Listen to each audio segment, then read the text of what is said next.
Today we are going to discuss the poem Because I Couldn't Stop for Death. The poem is by Emily Dickinson. She was an American poet.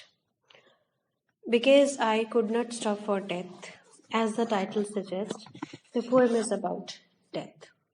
Now, normally ਕੀ ਹੁੰਦਾ ਹੈ ਕਿ poems ਦੇ ਵਿੱਚ ਜਾਂ ਵੈਸੇ ਵੀ literature ਦੇ ਵਿੱਚ ਜਾਂ normal day to day life ਦੇ ਵਿੱਚ when we talk about death, it is something that is represented as cruel, bitter.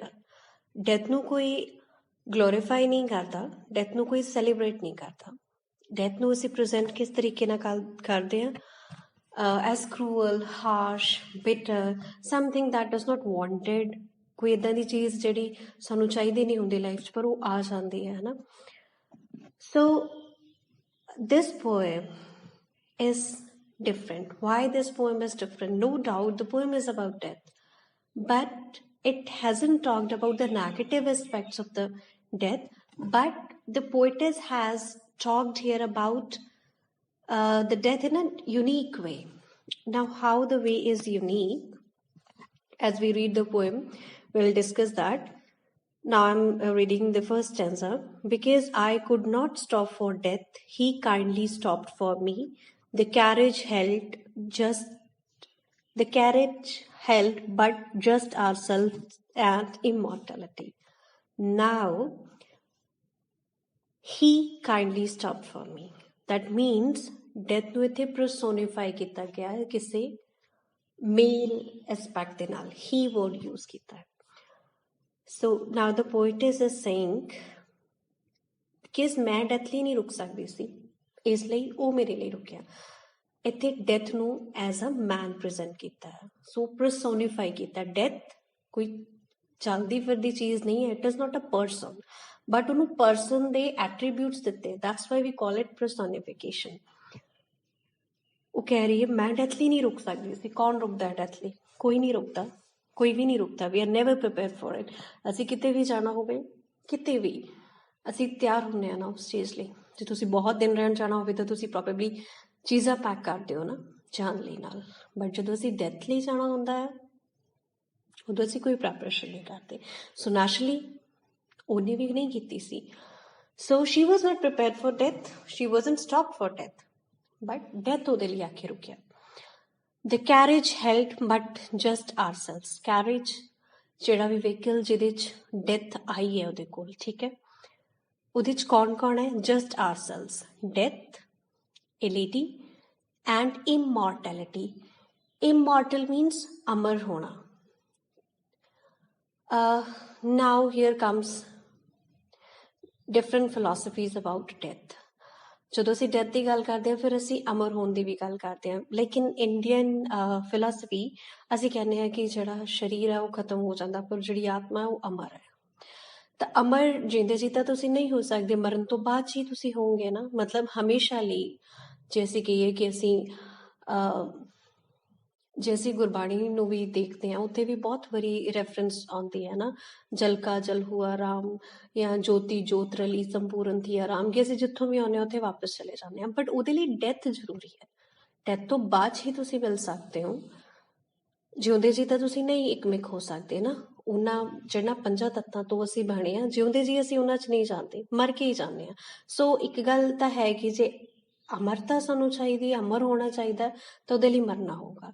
So death ਦੇ ਕਾਰਜ ਕੌਣ ਹੈ? ਇੱਕ ਤਾਂ ਡੈਥ, ਦੂਸਰੀ ਹੈ ਲੇਡੀ ਤੇ ਤੀਸਰੀ immortality. Second passage. We slowly drove, he knew no haste, and I had put away my labor and my leisure too for his ability. ਫਿਰ ਉਹ ਕਹਿ ਰਹੀ ਹੈ ਕਿ ਅਸੀਂ ਹੌਲੀ ਹੌਲੀ ਡਰਾਈਵ ਕਰ ਰਹੇ ਸੀ. ਉਹਨੂੰ ਕੋਈ ਕਾਹਲੀ ਨਹੀਂ ਸੀ. ਓਬਵੀਅਸਲੀ ਕਾਹਲੀ ਜਿਉਂਦੇ ਬੰਦੇ ਨੂੰ ਹੁੰਦੀ ਹੈ, ਮਰਨ ਨੂੰ ਖਾਸ ਕਰ ਮੌਤ ਨੂੰ ਥੋੜ੍ਹੀ ਕਾਹਲੀ ਹੋਊਗੀ. ਐਂਡ ਆਈ ਹੈਡ ਪੁੱਟ ਅਵੇ ਮਾਈ ਲੇਬਰ ਮਾਈ ਲੈਜ਼ਰ ਟੂ. ਤੇ ਮੈਂ ਵੀ ਉਹਦੀ ਖਾਤਰ, ਕਿਉਂਕਿ ਉਹਨੂੰ ਆ ਹੀ ਕਿਹਾ ਸੀ, ਉਹਦੀ ਸਿਵਿਲਿਟੀ ਦੀ ਖਾਤਰ ਮੈਂ ਵੀ ਆਪਣਾ ਸਾਰਾ ਕੰਮ, ਸਾਰੀ ਵੇਲ ਛੱਡ ਕੇ ਆ ਗਈ. ਛੱਡ ਕੇ ਕੋਈ ਨਹੀਂ ਆਉਂਦਾ, ਮੌਤ ਛਡਾਉਂਦੀ ਹੈ ਅਸਲ 'ਚ. Next paragraph. We passed the school where children played. At recess, in the ring, we passed the fields of gazing grain, we passed the setting sun. Now, ਬਹੁਤ ਵਾਰੀ ਪੋਇਮਸ 'ਚ ਇੱਦਾਂ ਹੁੰਦਾ ਹੈ ਕਿ ਉਹਦੇ 'ਚ ਇਮੇਜਸ ਫਾਰਮ ਕੀਤੀਆਂ ਹੁੰਦੀਆਂ ਨੇ. ਪੋਇਮਸ ਫਿਲਸੋਫਿਕਲ ਵੀ ਹੁੰਦੀਆਂ ਨੇ, ਰਿਲੀਜੀਅਸ ਵੀ ਹੁੰਦੀਆਂ ਨੇ, ਲਵ ਪੋਇਮਸ ਵੀ ਹੁੰਦੀਆਂ ਨੇ, ਬਟ ਹਮੇਸ਼ਾ ਕਿਉਂਕਿ ਪੋਇਟਰੀ 'ਚ ਆਈਡੀਆਜ਼ ਹੁੰਦੇ ਨੇ, ਆਈਡੀਆਜ਼ ਕਈ ਵਾਰੀ ਅਸੀਂ ਜਦੋਂ ਕਨਵੇ ਕਰਨੇ ਹੋਣ ਤਾਂ ਸੌਖਾ ਤਰੀਕਾ ਇਹ ਹੁੰਦਾ ਹੈ ਕਿ ਕਿਸੇ ਇਮੇਜ ਦੇ ਥਰੂ ਅਸੀਂ ਕਨਵੇ ਕਰੀਏ ਤਾਂ ਕਿ ਕੌਨਕਰੀਟ ਇਮੇਜ ਸਾਡੇ ਦਿਮਾਗ 'ਚ ਬਣ ਜਾਏ. ਉਹਨੂੰ ਅਸੀਂ ਕਹਿੰਦੇ ਹਾਂ ਇਮੇਜਰੀ. ਸੋ ਇਸ ਪੋਇਮ ਦੇ ਵਿੱਚ ਇਮੇਜਰੀ ਹੈ. ਉਹ ਲੰਘ ਰਹੇ ਨੇ ਕਿਹੜੀਆਂ ਕਿਹੜੀਆਂ ਚੀਜ਼ਾਂ ਤੋਂ. The school where children played, at recess in the ring. ਪਹਿਲਾਂ ਜਿਹੜੀ ਇਮੇਜ ਹੈ ਜਿੱਥੋਂ ਲੰਘ ਰਹੇ ਨੇ, ਇੱਕ ਸਕੂਲ ਹੈ, ਰਿਸੈਸ ਦੇ ਵਿੱਚ ਬੱਚੇ ਜਿਹੜੇ ਉਹ ਖੇਲ ਰਹੇ ਨੇ. ਵੀ ਪਾਸ ਦ ਫੀਲਡਸ ਆਫ ਗੇਜ਼ਿੰਗ ਰੇਨ. ਫਿਰ ਖੇਤ ਨੇ ਜਿਨ੍ਹਾਂ 'ਚ ਪ੍ਰੋਬੇਬਲੀ ਕਣਕ ਉੱਗੀ ਹੋਈ ਹੈ, ਕਣਕ ਪੱਕੀ ਹੋਈ ਹੈ ਨਾ. ਵੀ ਪਾਸ ਦ ਸੈਟਿੰਗ ਸਨ. ਤੇ ਉਸ ਤੋਂ ਬਾਅਦ ਇੱਕ ਸੂਰਜ ਡੁੱਬਦਾ ਅਸੀਂ ਦੇਖਿਆ, ਮਤਲਬ ਇੱਕ ਡੁੱਬਦੇ ਸੂਰਜ ਨੂੰ ਅਸੀਂ ਦੇਖਿਆ. ਹੁਣ ਜੇ ਤੁਸੀਂ ਸੋਚੋ ਤਾਂ ਇਹ 3 ਇਮੇਜਸ ਦੇ ਵਿੱਚ ਬੰਦੇ ਦੀ ਲਾਈਫ, ਬੰਦੇ ਦਾ ਪੂਰਾ ਜੀਵਨ ਹੈ. ਸਕੂਲ ਦੇ ਵਿੱਚ ਬੱਚੇ ਖੇਡ ਰਹੇ ਨੇ, ਉਹ ਸਿੰਬਲਾਈਜ਼ ਕਰਦਾ ਸਾਡੇ ਬਚਪਨ ਨੂੰ. ਕਣਕਾਂ ਪੱਖੀਆਂ ਨੇ, ਉਹ ਸਾਡੀ ਮੈਚਿਓਰਿਟੀ, ਸਾਡੇ ਯੂਥ ਨੂੰ ਡਿਪੈਕਟ ਕਰਦੀਆਂ ਨੇ. ਐਂਡ ਸੈਟਿੰਗ ਸਨ, ਢਲਦਾ ਹੋਇਆ ਸੂਰਜ, ਸਾਡੀ ਜ਼ਿੰਦਗੀ ਦੇ ਢਲਣ ਵਾਲੇ ਇਸ਼ਾਰਾ. ਸੋ ਇਸ ਇਮੇਜ ਦੇ ਰਾਹੀਂ ਪੋਇਮ ਦਾ ਜਿਹੜਾ ਬੇਸਿਕ ਆਈਡੀਆ ਉਹਨੂੰ ਦੱਸਣ ਦੀ ਕੋਸ਼ਿਸ਼ ਕੀਤੀ ਗਈ ਹੈ ਇਸ ਇਮੇਜ ਦੇ ਥਰੂ. ਵੀ ਪਾਸ ਦ ਸੈਟਿੰਗ ਸਨ ਔਰ ਰਾਦਰ ਹੀ ਪਾਸਸ ਅਸ. ਫਿਰ ਉਹ ਨਾਲ ਹੀ ਕਹਿੰਦੀ ਹੈ ਅਸੀਂ ਸਨ ਨੂੰ ਪਾਰ ਕੀਤਾ ਜਾਂ ਸਨ ਨੇ ਸਾਨੂੰ ਪਾਰ ਕੀਤਾ, I don't know. The dews drew quivering and chill, for only gossamer my gown, my tippet only dull. ਫਿਰ ਉਹ ਦੱਸ ਰਹੀ ਹੈ ਕਿ ਡਿਊ, ਹੁਣ ਸਨ ਵੀ ਸੈੱਟ ਹੋ ਗਿਆ, ਉਸ ਤੋਂ ਬਾਅਦ ਆਲਮੋਸਟ ਟਵਾਈਲਾਈਟ ਦਾ ਟਾਈਮ ਹੋ ਗਿਆ, ਤੇ ਉਸ ਟਾਈਮ ਤੇ ਡਿਊ ਡਿੱਗ ਰਹੀ ਹੈ ਉਹਦੇ ਗਾਊਨ ਦੇ ਉੱਪਰ, ਉਹਦੀ ਹੈਟ ਦੇ ਉੱਪਰ. We paused before a house that seemed a swelling of the ground. ਫਿਰ ਉਹ ਤੁਰੇ ਜਾ ਰਹੇ ਨੇ, ਸਕੂਲ ਵੀ ਲੰਘ ਗਏ ਨੇ, ਖੇਤ ਵੀ ਲੰਘ ਗਏ ਨੇ, ਸਨਸੈਟ ਵੀ ਲੰਘ ਗਿਆ, ਡਿਊ ਜਿਹੜੀ ਉਹਨਾਂ ਤੇ ਪੈ ਰਹੀ ਉਹ ਵੀ ਲੰਘ ਗਈ. ਮਤਲਬ ਲਾਈਫ ਦੇ ਸਾਰੇ ਫੇਜ਼ਸ ਲੰਘ ਗਏ ਨੇ, ਅਸੀਂ ਕਿੱਧਰ ਨੂੰ ਜਾ ਰਹੇ ਹਾਂ, ਡੈਥ ਵੱਲ ਨੂੰ.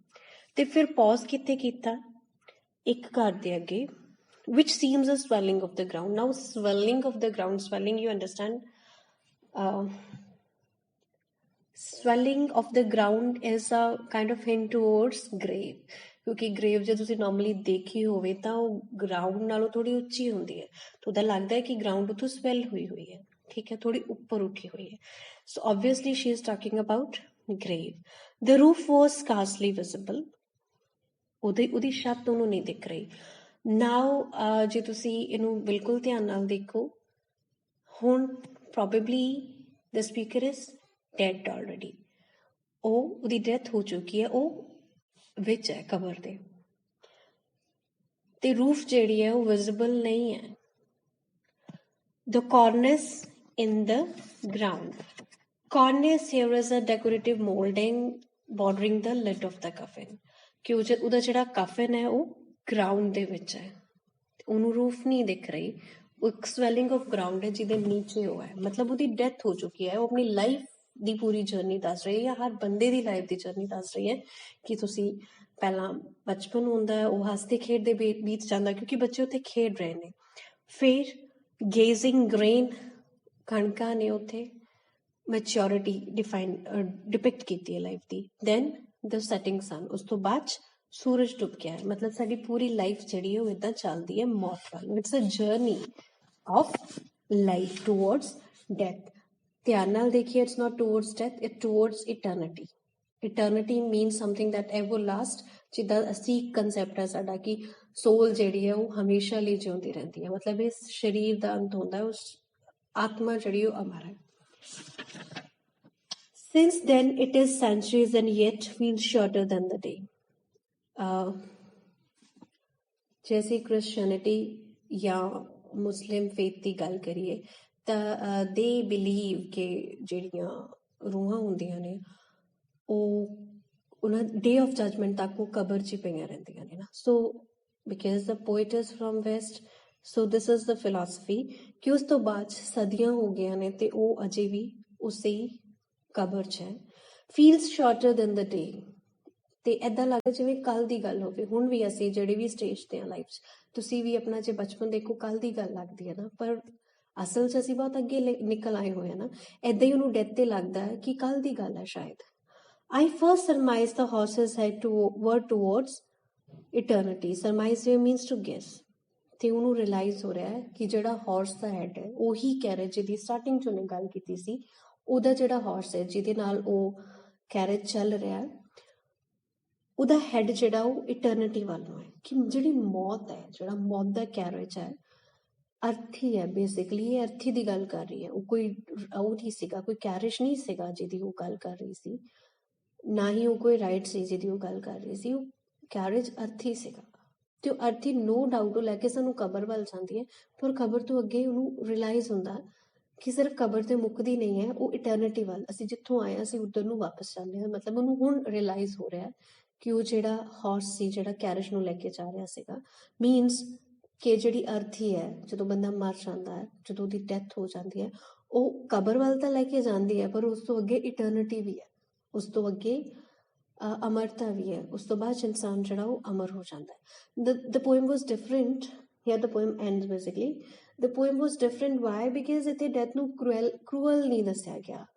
ਡੈਥ ਨੂੰ ਐਜ਼ ਅ ਜੈਂਟਲਮੈਨ ਪ੍ਰੈਜ਼ੈਂਟ ਕੀਤਾ ਗਿਆ, ਐਜ਼ ਅ ਲਵਰ ਔਰ ਐਜ਼ ਅ ਫਰੈਂਡ, ਜਿਹੜਾ ਕਿ ਆਪਣੀ ਬਿਲਵਡ ਨੂੰ ਜਾਂ ਆਪਣੀ ਫਰੈਂਡ ਨੂੰ ਘਰੋਂ ਆ ਕੇ ਲੈ ਕੇ ਹੋਵੇ, ਜਿਹੜੀ ਬਹੁਤ ਬਿਜ਼ੀ ਹੋਵੇ, ਜਿਹਦਾ ਟਾਈਮ ਹੀ ਨਾ ਲੱਗਾ ਹੋਵੇ ਕਿ ਉਹ ਡੈਥ ਬਾਰੇ ਕਦੀ ਵੀ ਸੋਚੇ। ਨੋਰਮਲੀ ਅਸੀਂ ਨਹੀਂ ਸੋਚਦੇ।